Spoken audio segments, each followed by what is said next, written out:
What you're about to see right now are some early concept pieces of the movie, what we call deleted scenes. Well, they're not really deleted scenes. They're more, they just never made it into the movie. Hence deleted. What you'll notice is they look a little bit like comic book drawings that are sometimes colored in, sometimes not. Technically, it's storyboards. Storyboards, but you actually get to hear some voices. Scratch voices, sometimes you have the original actor reading the lines, and sometimes it's just some actor that is putting a voice in its place. And this way we can get some idea of how the movie's gonna play. And that brings me to why we cut this first scene out. Rafiki was our narrator. He was our sort of the way to set up the first movie for the audience. And he just started playing as too majestic, too regal, and we wanted to get something a little bit more comedic. So we decided to not go with this concept and to come up with a new concept.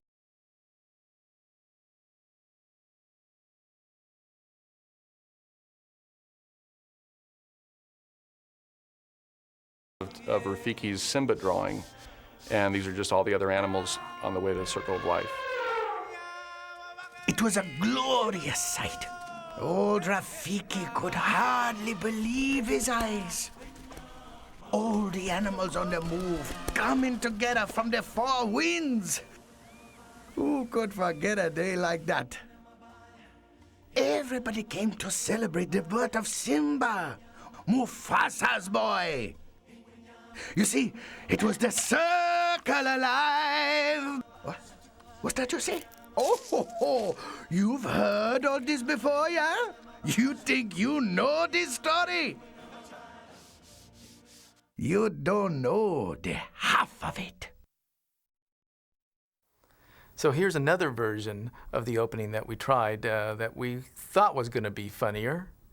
But it was funnier, but what happened is it got too complicated, so we abandoned this idea also, and then we ended up going on with the silhouettes. Here we are with the first scene from Lion King 1, only what we did is extended it, and we have more of the animals. And there's Rafiki's tree. We then cut into the inside of Rafiki's tree, and we see the old drawing that Rafiki did of Simba. And the famous Simba drawing sets up his tree. And here we are inside of Rafiki's tree. This was a device to sort of set up the first movie and explain how Timon and Pumbaa fit in. And they're up there in Rafiki's tree looking at Rafiki's masterpiece of the first movie, and here we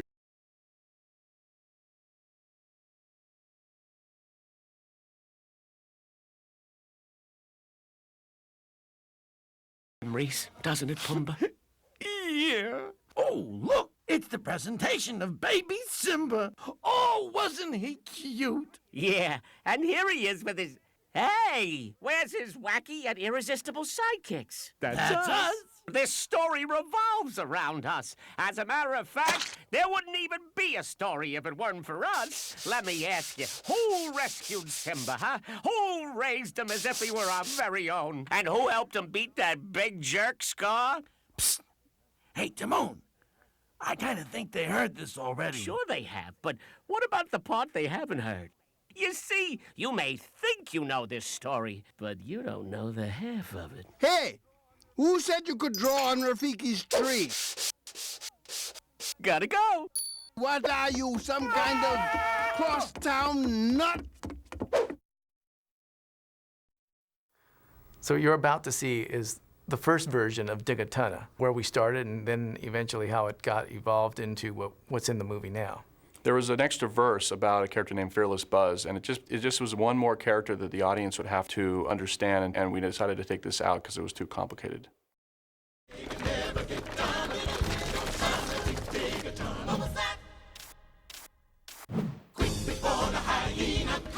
Sing the ballad of Fearless Buzz. Bravest meerkat there ever was. Said no meerkat should have to hide. Wiped his paws off and went outside. Fought a fearsome hyena back. Beat him till he was blue and black. But forgot hyenas roam in the pack. Meerkat brave equals meerkat snack. Dig a ton, dig a ton, dig a ton, dig a ton, you dig a big a ton, dig a little ton, dig a ton. What was that? So this is an early sequence where Timon was younger and had a father in the movie. And we just felt during this time that we had too many characters. There was a dad, then there was a mom, so we ended up combining Dad's character and giving his dialogue to Mom. Look, Dad, I know we're pretty low in the food chain and all, but why do we have to dig tunnels all the time? We should stand up for ourselves. Where's our pride? Where's our dignity? Timon, let me tell you something about dignity. Son, look out to the horizon. Everything the light touches belongs to someone else.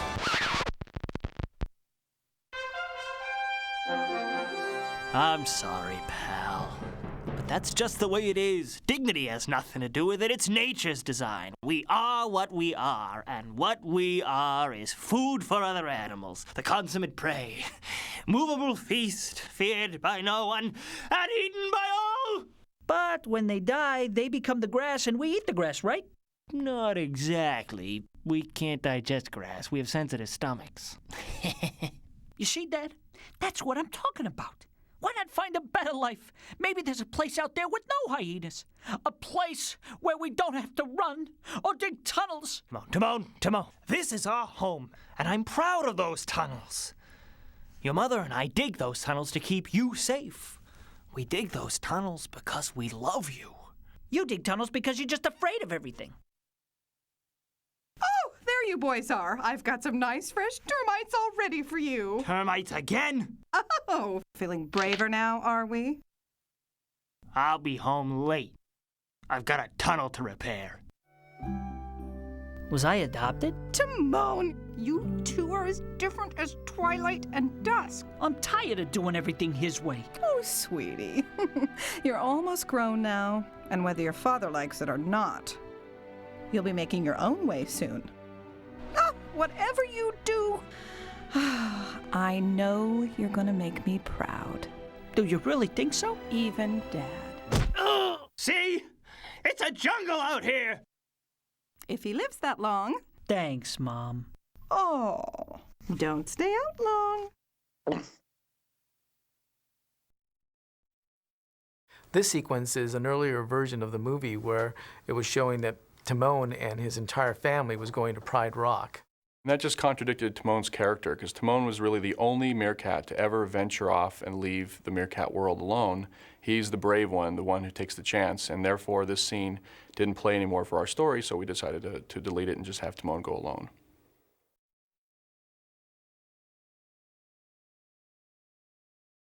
Hey, I can see it. We're almost there. No, we're here. But the Lion King is there. We gotta get closer. This looks like a safe spot. Look at that view. Dad, we're here to see the Lion King. We didn't come all this way to sit behind the row of mud flaps. Hey, fellas, looky here. A talking seat cushion.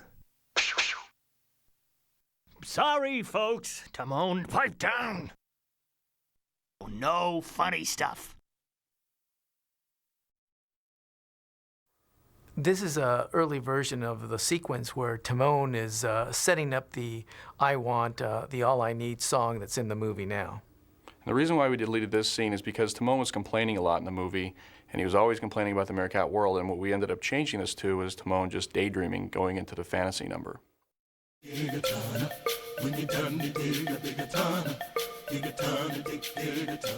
Scurry, flinch, sniff.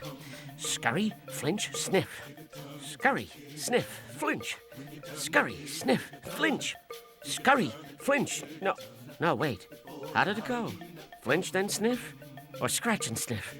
And where does the scurrying come in? I've never scurried. What if I flinch without sniffing? Would it really matter?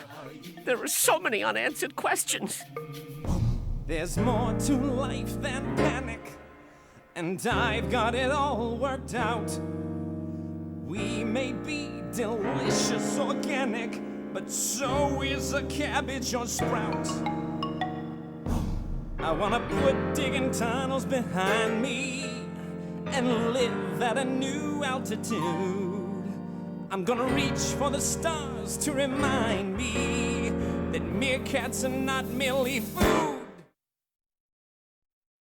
Here's an early scene where we have Timon and Pumbaa out looking for their new dream home.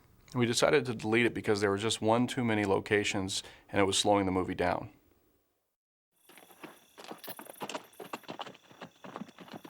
You know, Timon, I once came across a place that might be just what you're looking for. Spectacular waterfalls, set in a lush tropical oasis. A scrumptious array of succulent bugs under every log. There's plenty to eat, and nobody trying to eat you. There's... Hey, forget it, Pumbaa. I'm a realist. And I'm not gonna go chasing after some fantasy. The 60s were good to you, huh, pal?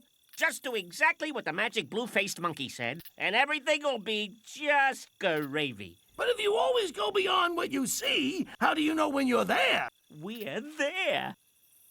This is a lovely spot. Lovely, rustic, picturesque. See, Pumbaa, your problem is you gotta learn to think like me. You look around and see nothing but overgrown weeds. I see a cozy little hammock. You see a puddle of mud. I see a reflecting pool. You see an enormous paw print. I see an enormous paw print. You...